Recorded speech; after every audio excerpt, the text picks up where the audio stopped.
Good day, mga 5-9. So we have here data collation again for SSS and Pag-ibig loan details. Kung may mga loan kayo, ito na po yung form kung saan nyo pwedeng i-upload ang inyong mga loan data informations para sa atin ay ma-deduct and ma-remit sa specific date na remittances. Okay, again, we will ask for your consent if we will collate and use your personal information as outlined in our privacy policy to process your loan details.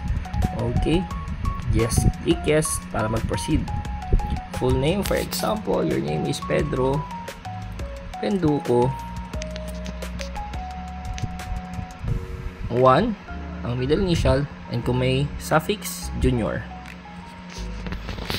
Loan category. To ensure accurate processing, please select the correct category for your loan deduction. So pag click mo yan, lalabas dyan kung SSS loan lang, click mo. Kung calamity loan, click mo. Pag-ibig multipurpose loan, click mo.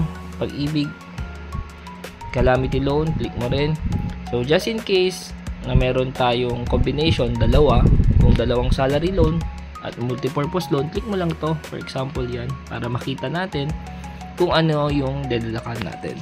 Kung anong branch assignment mo, for example, Baliwag. Okay, Baliwag. So dito, meron tayong screenshot supposed to be ng ating loan details. So dapat meron na kayong naka-reserve na image or PDF file. Add file again. And of course, Bsend. Kung meron na kayong picture. So for example, ito po ang ating detalye.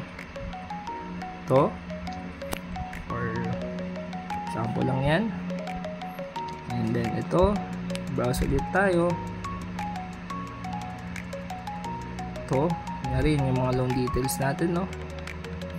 And dito sa get link, submit po dapat yan. Pero since akong server, makikita nyo po get link yan. Pero supposed to be submit. Just in case na may mga concerns and clarifications po kayo, nandito po yung benefits directory natin.